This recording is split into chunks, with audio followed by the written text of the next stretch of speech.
But all this balderdash, rubbish. After the bombshell release by People's Gazette of land documents that proved Wike allocated thousands of hectares of land to his children, in an audacious move, he has allocated more to his father, his brothers, nephews, nieces, and close relatives and associates. He even bragged to aides that Tinubu can't do anything to him, that he cannot sack him. Do they know how much he contributed to his election in 2023? And that no judge in Nigeria of 2025 can entertain or have the audacity to jail him for any corruption. Wike might be right on this one. Remember, about 3 weeks ago it was reported that Tinubu set up a committee to investigate the land documents released by People's Gazette. But up till now, the committee members have not even invited Wike, not to talk of making public their mandate. So it seems behind the scenes it's in support of what Wike is doing. They have not done anything despite all the revelations by People's Gazette, considering how Tinubu dealt with the former humanitarian minister when her story blew open. She was suspended from office, and eventually when he reshuffled the cabinet, she wasn't renominated. So it's very clear that the administration is doing nothing about what Wike is doing. All the acquisitions of land, which is illegal by the way, maybe it's because of politics. They feel Wike needs to acquire enough money so that they will use it during the 2027 presidential election campaigns. Anyway, this has never happened in Nigeria's history before. An appointee of the president being so powerful, even more than the president himself. Even under General Sani Abacha, the most powerful man then under his administration, that's Hamza al-Mustafa, he didn't use all that power he had under General Sani Abacha to acquire land in the FCT or force the administration to allocate lands to his friends and associates. Under Obasanjo, the minister of the FCT at the time, that's Malam El-Rufai, he never allocated lands to his associates, his family, the same way Wike is doing today. Did it happen under Yar'Adua? No. Under Yar'Adua, while he was fighting for his life in hospital, even the cabal at the time that did all sorts of things, they even forged his signature, they never acquired FCT lands the way Wike is doing today. It never happened under Goodluck Jonathan. It didn't even happen under Muhammadu Buhari, despite the fact that there were rumors that a cabal was in charge of many decisions. They never used their power to acquire land in FCT for their family members. This comparison is not only true on corruption alone, it's also true that no minister in former administrations took the podium to lambast political opponents. There was no minister under Obasanjo that took the podium, especially in mid-term when it wasn't the time for campaign, to lambast and denigrate political opponents of Olusegun Obasanjo. It didn't also happen under Yar'Adua. It also never happened under Goodluck Jonathan. In fact, if it happened, maybe APC wouldn't have been a reality today. They wouldn't have gotten that opportunity to be formed or even win an election in 2015. Even under an APC administration, there was no time, especially in midterm, when a minister under Muhammadu Buhari's administration took a podium anywhere and started to lambast a political opponent of Muhammadu Buhari.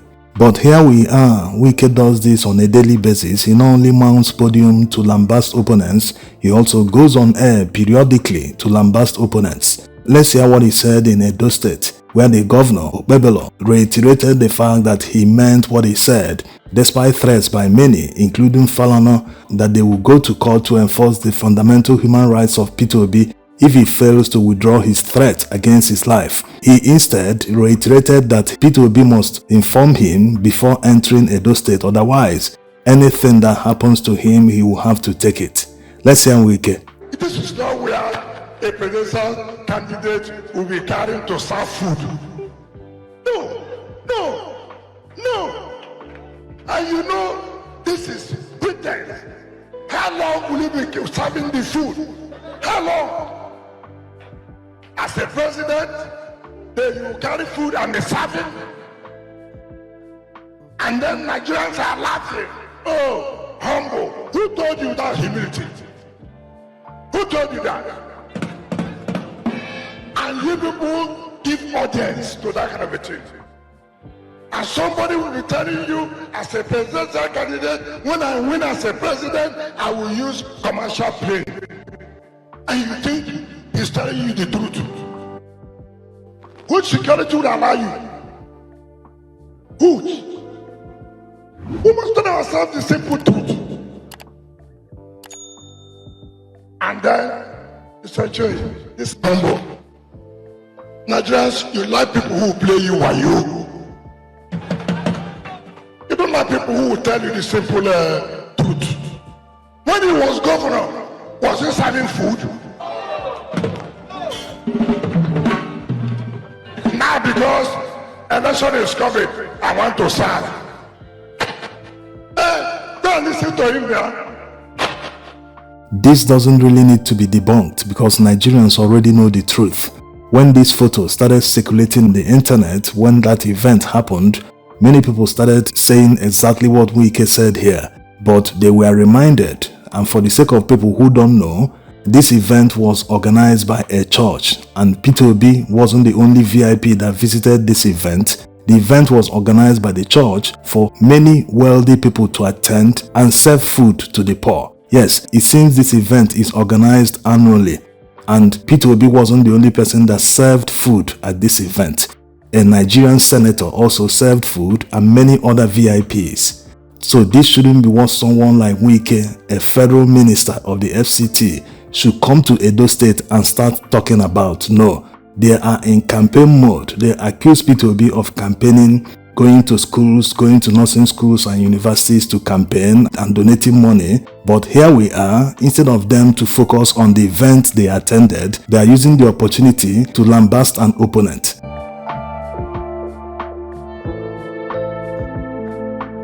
This leads one to ask, why do they focus on one man? Why do they always focus on Peter Obi? The answer is not far-fetched.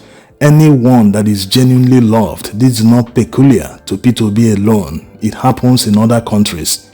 Anyone that has a cult followership, that doesn't need money to mobilize people to come out for his sake, that person should be feared by the establishment. Yes, the government is always on their toes on anything concerning the person, because they know that people will not even be mobilized. They won't be motivated, hey, this is time to do this is time to... No, they will spontaneously mobilize for his sake.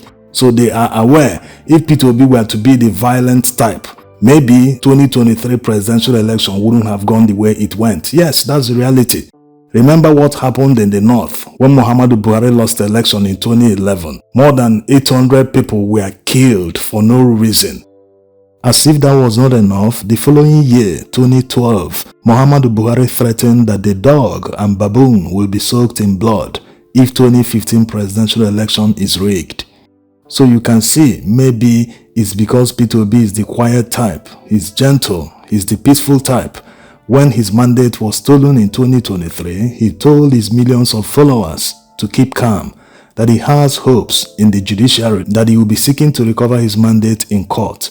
But at the end of the day, that mandate was lost forever. So the moral of the story is, whether you're a peaceful politician or the violent type, it wouldn't still stop corrupt politicians from spreading narratives about you just to prevent you from taking away food from their table. They want to protect their trappings of office. That's why they will do whatever to prevent anyone who has cult followership, whether the person is violent or not. Like already said, they will do anything within their power to prevent that person from coming to power.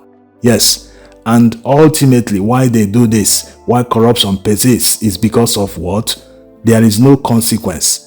Despite the fact that it was blown open by the press that Wike allocated thousands of hectares of land to his sons, he still had the audacity to allocate more to his family members. So you can see, the only way to stop this is if Nigerians can take their destiny by their own hands. Power belongs to the people. If the Nigerian government refuses to act, Nigerians must rise up and demand that they do it by force, since power resides in their hands. That's how it's supposed to be. Not just by protesting, trooping out in massive numbers in the streets. No, you can decide to do what? Not come out to protest, not go to work, literally sit at home for 1 week. You will ground the economy, you will ground all activities. And when you do that successfully, the government must be forced to negotiate.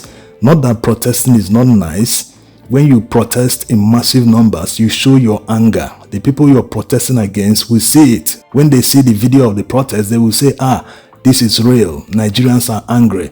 They will be forced to negotiate and meet your demands. Many people have done it successfully in many other countries. Last year it was in Bangladesh. They successfully protested despite all the killings. More than 200 people were killed, but they insisted until the Prime Minister ran away. So Nigerians must understand that power resides in their hands. If they decide to use that power, nothing, no politician, no matter how corrupt, can stop them. Yusuf Dati Baba Ahmed explains it better. Priorities are completely misplaced. When you have 100 people protesting, police don't even have to come out. When you have 1,000 people protesting, they will be arrested. If you have 10,000 gunshots, water cannons, and arrests. If you have 100,000 people, they begin to look for the leaders to negotiate and make some transfers to them. When 1 million people protest, a helicopter flies out of the villa, or some cars smartly drive out through tunnels of the villa. Now, we still don't have our priorities right. And when I say democracy, constitutional democracy belongs to the people who have earned their freedoms. Democracy is for the United States of America. They fought, they drove away the British hundreds of years ago, War of Independence and all those. And in France, you know their history and all those. We Nigerians, Muslims, Christians, Northerners, Southerners, have to all understand what democracy is. Even out, clean out religion and ethnicity and make it our private things. And it is civic matters that democracy is about. We have to stop talking about Northwest, South-South, South-Central, Southeast and all these regions. Talk about social strata